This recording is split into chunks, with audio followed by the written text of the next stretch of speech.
தமிழ்நாட்டின் postman RSS Ravi உட்பட. ஆனால் அந்த இறையாண்மையை காக்கிற ஒரு தன்மை இருக்கிறது அல்லவா? இன்றைக்கு தலைப்பு மிக பொருத்தமானது, இறையாண்மையை காக்கும் தமிழ் ஆண்மை. இந்த வார்த்தையை நாம் பயன்படுத்துவதை கூட சிலர் எகடியம் பேசலாம். நாம் சொல்லுவதற்கு அடித்தளம் என்பது இந்திய ஜனநாயகம் சிலரால் கேள்விக்குள்ளாக்கப்பட்டுக் கொண்டே இருக்கிறது. சட்டமன்றம் பெரிதா அல்லது ஆளுநர் மாளிகை பெரிதா என்ற கேள்வி வருகிற போது சட்டமன்றம் தான் பெரிது என்று மக்களால் தேர்ந்தெடுக்கப்பட்ட இந்த ஆட்சியினுடைய தலைவர் முதலமைச்சர் முத்துவேல் கருணாநிதி ஸ்டாலின் சொன்னார். ஆனால் மக்களால் தேர்ந்தெடுக்கப்படாமல் RSSக்கு அடிச்சேவகம் செய்து அமித்ஷாவை மக்கி பிழைத்தவர்கள் ஆளுநர் மாளிகைக்கு வந்ததற்கு பிறகு அவர்கள் சொல்லுகிறார்கள், எங்கள் மாளிகை தான் உயர்ந்தது என்று சொல்லுகிறார்கள். எங்கள் மாளிகை தான் உயர்ந்தது என்று சொல்லுகிறார்கள். நாம் பெருமைப்பட வேண்டிய செய்தி நண்பர்களே. இந்த இயக்கம் ஏன் இன்றளவும் டெல்லிக்கு செம்மசுப்படமாக இருக்கிறது என்று சொன்னால், இந்த மண்ணிலே தோன்றிய தலைவர்கள் தான் மாநில சுயாட்சி என்கிற ஒரு அற்புதமான சித்தாந்தத்தை இந்த உலகத்திற்கு அறிமுகப்படுத்தி தந்தை பெரியார் பேசினார். தந்தை பெரியார் பேசினார். அண்ணா அதற்கு வடிவம் கொடுத்தார். அண்ணாவிடத்தில் கேட்கிறார்கள், மாநில சுயாட்சி என்று சொல்லுகிறீர்களே, அப்படி என்றால் என்ன என்று கேட்டபோது அண்ணா சொன்னார், நான் இந்த நாட்டின் முதலமைச்சர், நான் தமிழ்நாட்டின் முதலமைச்சர். ஆனால் என் பக்கத்தில் இருக்கிற உணவுத்துறை அமைச்சர் நாவலர் நெடுஞ்செழியன் பேசுகிறார் டெல்லிக்கு. கள்ளக்குறிச்சி என்கிற ஒரு ஊர் இருக்கிறது. அந்த ஊரில் கள்ளக்குறிச்சிக்கு என்று சர்க்கரை ஆலை இருக்கிறது. அந்த சர்க்கரை ஆலைக்கு கரும்பை நடுபவன் தமிழன், கரும்பை அறுவடை செய்பவன் தமிழன், கரும்பை கட்டுபவன் தமிழன், கரும்பை வண்டியில் ஏற்றுகிறவன் தமிழன், கரும்பை அரவை மில்லுக்கு எடுத்து போகிறவன் தமிழன், கரும்பை அரைப்பவன் தமிழன், சர்க்கரை பாகு உருவாக்குகிறவன் தமிழன், அந்த பாகிலிருந்து சர்க்கரையை வடித்து கொடுப்பவன் தமிழன், மூட்டை கட்டுகிறவன் தமிழன், மூட்டையில் ஏற்றுகிறவன் தமிழன், வாகனத்தை இயக்குகிறவன் தமிழன். ஆனால் விதைத்தவனில் தொடங்கி சர்க்கரையை மூட்டையில் ஏற்றுகிறவன் வரையில் உழைத்தது தமிழன். ஆனால் அந்த சர்க்கரை ஆலையை விட்டு வெளியே வர வேண்டும் என்றால் ஒரு கையெழுத்து ஒன்றிய அரசாங்கத்திடமிருந்து வர வேண்டுமா? எங்கள் உழைப்பில் நாங்கள் விதைத்ததை நாங்களே தேவைப்படும் பொழுது எடுத்து பயன்படுத்திக் கொள்வதற்கு பெயர் மாநில சுயாட்சி. அதை தடுக்க நினைப்பது சர்வாதிகாரம். டெல்லிக்கு நாங்கள் அடிபணிய மாட்டோம் என்று அண்ணா அன்றைக்கு சொன்னார். இன்னும் உங்களுக்கு புரிவது போல சொல்லுகிறேன், அண்ணாவை போல ஓமையும் பேசுவதற்கு ஆள் இல்லை இன்று வரை. அண்ணா சொன்னார், மாநில சுயாட்சியினுடைய எளிமையை, ஸ்டேட் அட்டாமியை புரிந்து கொள்வதற்கு எது வாய்ப்பு என்கிற போது டெல்லியில் இருப்பவர்கள் மாடியிலே இருக்கிற சீமான்களை போல நாங்கள் எங்கள் பக்கத்தில் இருக்கிற எங்கள் குடிசைகளில் வாழுகிறவர்கள் அந்த நாட்டினுடைய முதலமைச்சர்கள். ஒரு குடிசையில் தீப்பற்றி எரிகிறது, ஒரு குடிசை தீப்பற்றி எரிகிறது.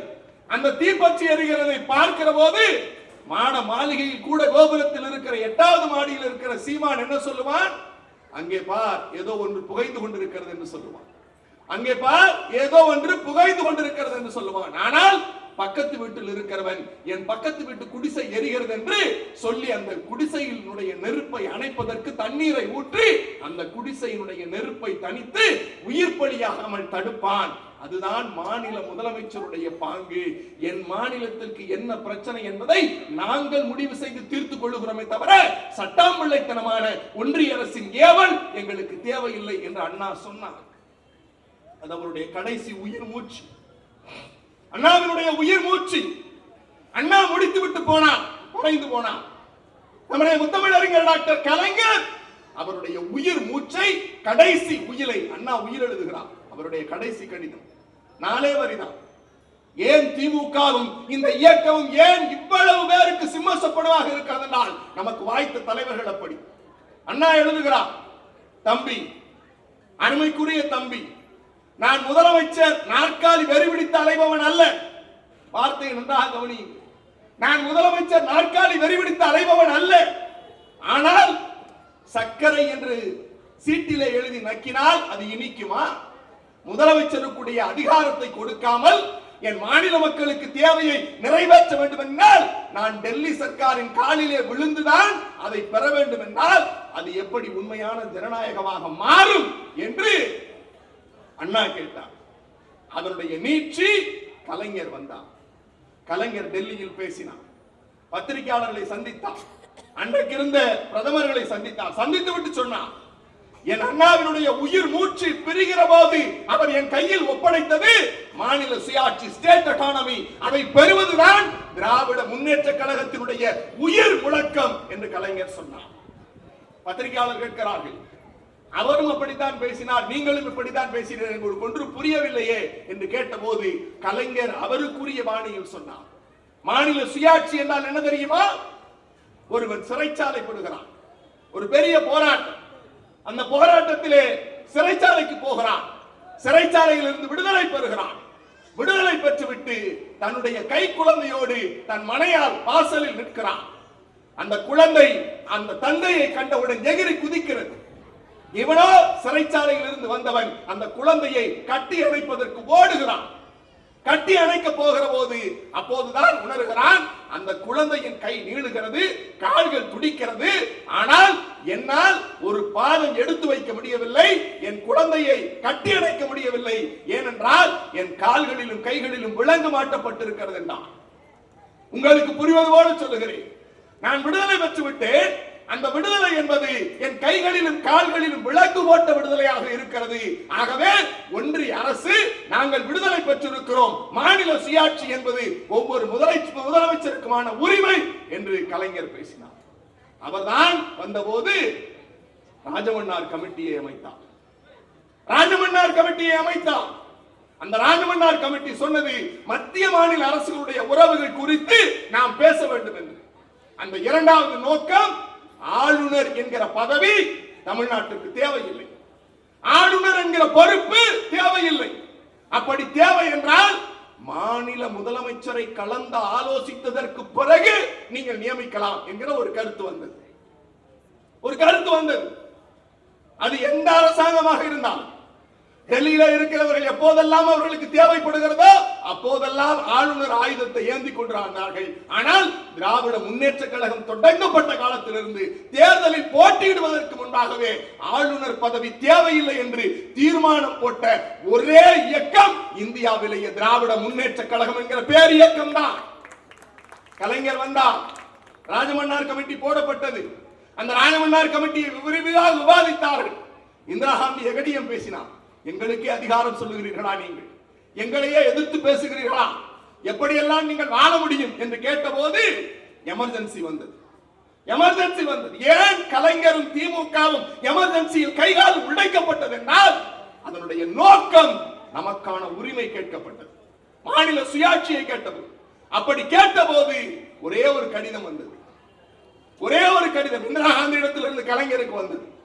ஒரே ஒரு கடிதத்தை கொடுத்து சொன்னார்கள், இதை நீங்கள் ஏற்றுக்கொள்ளுங்கள், இந்த கடிதத்தை ஏற்றுக்கொண்டால் நீங்கள் இன்னும் 3 ஆண்டு காலம் தேர்தலிலேயே நிற்காமல் முதலமைச்சர் ஆகலாம் என்று கலைஞரிடத்தில் பேரம் பேசினார்கள் அன்றைய இருந்த பிரதம மந்திரி. ஆனால் கலைஞர் சொன்னார், என்ன சொன்னார் தெரியுமா? இது சர்வாதிகாரத்திற்கான தொடக்க நாள், அப்படி ஒரு நொடி கூட இந்த சர்வாதிகாரத்தை ஏற்றுக்கொண்டு நாற்காலியில் நான் உட்கார்ந்தேன் என்று சொன்னால் நான் என் இயக்கத்திற்கும் என் இயக்கத்தின் தலைவர்களுக்கும் எனக்கும் என் சித்தாந்தத்திற்கும் நான் இழைக்கிற மிகப்பெரிய துரோகம், அந்த துரோகம் திமுகவின் இயக்க வரலாற்றில் கரும்புள்ளியாக மாறும். அப்படிப்பட்ட நாற்காலி எனக்கு தேவையில்லை என்று இந்திரா காந்தியை நோக்கி இது சர்வாதிகாரத்திற்கான தொடக்க நாள் என்று தலையங்கம் எழுதியவன் என் தலைவன், தமிழாண்மை படைத்த முத்தமிழறிஞர் டாக்டர் கலைஞர். நாம் பேசினோம், காலம் மாறிக்கொண்டே இருந்தது, ஆளுநர்கள் வந்தார்கள். ஆனால் இன்றைக்கு இருக்கிற தலைவர் இருக்கிறார். நண்பர்களே, உங்களுக்கு ஒரு செய்தி சொல்லுகிறேன். இந்தியாவில் சட்டம் இயற்ற வேண்டும். நான் வழக்கறிஞர். சட்டம் இயற்ற வேண்டும் என்றால் மாநிலத்திற்கு என்று ஒரு அதிகாரம் இருக்கிறது, நாடாளுமன்றத்திற்கு ஒரு அதிகாரம் இருக்கிறது. சட்டமன்றத்தில் நீங்கள் சட்டம் இயற்றலாம்.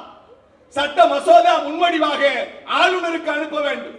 ஆளுநருக்கு இந்திய அரசியலமைப்பு சட்ட பிரிவு 200 கீழ் 4 வழிமுறைகள் தான். ஒன்று, ஏற்றுக்கொள்வது, திருப்பி அனுப்புவது, திருத்தம் கோருவது, குடியரசுத் தலைவருக்கு அனுப்புவது. இந்த 4 தவிர வேறொன்றும் அவருக்கு வாய்ப்பு இல்லை. இந்த 4 தவிர இந்த 4 குடியரசுத் தலைவர் கையெழுத்திட்டு ஜனாதிபதி கையெழுத்திட்டு பிறகு கெசட்ல வெளிவந்ததற்கு பிறகுதான் சட்டம் இயற்றப்படும். இதுதான் இந்திய அரசியலமைப்பு சட்டம். ஒரு மாநிலம் சட்டம் இயற்றுவதற்கான வழிமுறை என்று சட்டம் வகுத்திருக்கிறார்கள். அம்பேத்கர் சொல்றார், ஆர்டிகல் 200 வடிக்கிறப்ப அம்பேத்கர் சொல்றார், I pleasure to speak about this position. Ambedkar பேசுறார் அவருடைய டிராஃப்ட் கமிட்டி டிஸ்கஷன்ல. Governor is the guardian of the constitution. Governor is the guardian of the constitution. இந்திய அரசியலமைப்பு சட்டத்தினுடைய பாதுகாவலர் ஆளுநர் அப்படின்னு சொல்றார். சொல்லிட்டு சொல்றாரு, ஆளுநருக்கு தேர்தல் வைக்கலாமா அப்படின்னு டிஸ்கஷன் போகுது. இல்ல கூடாது அப்படின்னு அம்பேத்கர் சொல்றாரு. ஏன் அப்படின்னா, ஏற்கனவே மக்களால் தேர்ந்தெடுக்கப்பட்ட ஒரு முதலமைச்சர் ஆட்சியில் இருக்கிற போது இவரும் மக்களால் தேர்ந்தெடுக்கப்பட்டார் என்றால் 2 ஆட்சி முறை வரும். இரட்டை ஆட்சி முறை வந்தால் நிர்வாகம் சீர்குலைந்து போகும். அந்த இடத்தில் உட்கார்வதற்கு யாரேனும், அம்பேத்கர் சொல்றார், புரட்சியாளர் பாபா சாஹேப் அம்பேத்கர் சொல்றார், சட்டத்தை யாராவது இந்தியாவினுடைய அரசியலமைப்பு சட்டத்தினுடைய பாதுகாவலர் என்று ஏன் ஆளுநரை சொல்லுகிறோம் என்றால், நீங்கள் யாரேனும் இந்திய அரசியலமைப்பு சட்டத்துக்கு உட்படாமல் சட்டம் இயற்றினால், அல்லது இந்திய அரசியலமைப்புக்கு உட்படாமல் யாரேனும் தவறு இழைத்தால், அல்லது இந்திய அரசியலமைப்பு சட்டத்தை யாரேனும் அவமதித்தால், அல்லது இந்திய அரசியலமைப்பு சட்டத்தை யாரேனும் பின்பற்றவில்லை என்றால் அவர்களை வழிமுறைப்படுத்துவது, நெறிமுறைப்படுத்துவது ஆளுநரின் வேலையாக இருக்க வேண்டுமே தவிர அவருக்கென்று எந்த சொந்த கருத்தும் கூடாது. There is no any personal opinion for the governor என்று முடிக்கிறார். இன்றைக்கு உட்கார்ந்து இருக்கிறார் RSS ரவி. அவருடைய ட்விட்டர் பக்கத்தினுடைய முகப்பில் போய் பாருங்கள். திராவிடியன் ஐடியாலஜி இஸ் டெட், செத்து போனது திராவிடம் என்று பதிவேற்றிருக்கிறார். இங்க இருக்கிறவர்கள் யாரும் இதை ஏற்றுக்கொள்வோமா? ஏற்றுக்கொள்ள முடியுமா? உங்கள் கருத்துக்கு விடுகிறேன். நாம் எப்படியெல்லாம் அடக்குமுறைக்கு உள்ளாக்கப்படுகிறோம். சட்டம் இயற்றினோம். இங்க உட்கார்ந்து இருக்கிறவருடைய மாண்புமிகு அமைச்சர் அவர்கள் எல்லாரும் சட்ட மசோதாவை ஆளுநர் மாளிகைக்கு அனுப்பினார்கள். ஆளுநர் என்ன செய்தார் தெரியுமா? தன் நாற்காலிக்கு கீழே போட்டு படுத்து உறங்கிக் கொண்டிருந்தார். படுத்து உறங்குவது என்பது அவருடைய விருப்புரிமை இல்லை. நாம் ஒரு முறை சொன்னோம், 2 முறை சொன்னோம், 3 முறை சொன்னோம். நான் ஒரு மசோதாவை நிறுத்தி வைத்து விட்டால் அந்த மசோதா செத்து போனதற்கு சமம் என்று RSS ரவி இளம் IAS அதிகாரியிடத்தில் பேசினார். இளம் IAS அதிகாரியிடத்தில் பேசினார். நாம் அப்போது விவாதத்தில் சொன்னோம், உமக்கு அந்த அதிகாரம் கிடையாது. இந்திய அரசியலமைப்பு சட்டத்தை பாதுகாப்பதுதான் உமக்கு வேலையை தவிர அதை சீர்குலைப்பதல்ல. You have to run on the battle. நீங்க வட்டத்தை விட்டு வெளியில போக முடியாதுன்னு நாம் சொன்னோம். அவர் கேட்கிறார். அண்ணா சுயாட்சி பேசினார். கலைஞர் ஆணையம் அமைத்தார். நம்முடைய அவரின் 2 வடிவமாக இருக்கிற நம்முடைய முதலமைச்சர் முத்துவேல் கருணாநிதி ஸ்டாலின் இறையாண்மையை காக்கும் தமிழாண்மை என்று சொன்னோமே, உச்ச நீதிமன்றத்தில் வழக்கு போனது. வழக்கு போன போது வழக்கம் போல சங்கி கூட்டம் சொன்னது, நாங்கள் தான் வெற்றி பெற போறோம் என்று சொன்னார்கள். நாங்கள் வெற்றி பெறுவோம் என்று சொன்னார்கள். நல்ல வேளை சில இடங்களில் நமக்கு நம்பிக்கை கீற்று பிறக்கிறது. உச்ச நீதிமன்றத்தில் அந்த நம்பிக்கை கீற்று பிறந்தது. நீங்கள் பொதுமக்கள் தெரிந்து கொள்ள வேண்டும், எப்படிப்பட்ட ஒரு தலைவரின் கீழ் நாம் வாழுகிறோம் என்று. எப்படிப்பட்ட தலைவரின் கீழ் நாம் வாழுகிறோம் என்பதை நீங்கள் தெரிந்து கொள்ள வேண்டும். உச்ச நீதிமன்றத்துக்கு வழக்கு போனது. அப்படி வழக்கு போன போது உச்ச நீதிமன்றத்தில் நெடுநாட்கள் விவாதம் நடந்தது. பெரிய பெரிய மூத்த வழக்கறிஞர்கள் வாதாடினார்கள். என்னுடைய மூத்த வழக்கறிஞர் வில்சன் கூட வாதாடினார். இப்படி எல்லோரும் வாதாடி ஒரு தீர்ப்பை பெற்றெடுத்தோம். 415 பக்க தீர்ப்பு. 415 பக்க தீர்ப்பு. நான் சொன்னேனே, சட்டம் இயற்றுவதற்கான வழிமுறை, சட்டம் இயற்ற வேண்டும், ஆளுநர் மாளிகைக்கு அனுப்ப வேண்டும், ஆளுநர் கையெழுத்திட வேண்டும், குடியரசுத் தலைவருக்கு அனுப்ப வேண்டும், குடியரசுத் தலைவர் கையெழுத்திட வேண்டும், குடியரசுத் தலைவர் கையெழுத்தப்பட்டதற்கு பிறகு கெசட் நோட்டிபிகேஷன் ஆனதான் அது சட்டம்ங்க.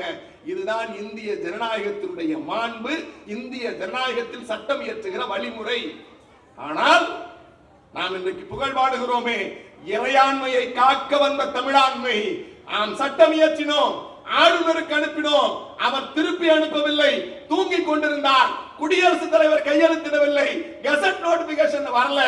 இந்திய வரலாற்றிலேயே 10 மசோதாக்களுக்கு ஆளுநர் கையெழுத்து இல்லாமல், ஜனாதிபதி ஒப்புதல் இல்லாமல், கெசட் நோட்டிபிகேஷன் இல்லாமல், வெட்டை எடுப்பு உச்ச நீதிமன்றத்தின் உத்தரவின் அடிப்படையில் 10 மசோதாக்களை சட்டமாக கொண்டு வந்த ஒரே தலைவன் கலைஞரின் வாரிசு நம்முடைய முத்துவேல் கருணாநிதி ஸ்டாலின் என்கிற ஒப்பாறு மிக்காரும் இல்லாத தலைவர். இந்த அதிசயம் வேறு எந்த மாநிலத்திலும் நடக்காது. இந்த அதிசயம் வேறு எந்த மாநிலத்திலும் நடக்காது. அப்படி காட்டிய நம்முடைய தலைவரின் பிறந்த நாள் விழாவை கொண்டாடுவோம். மாண்புமிகு அமைச்சர் அண்ணன் செயல்பாபு அவர்கள் வந்துவிட்டார். நன்றி, வணக்கம்.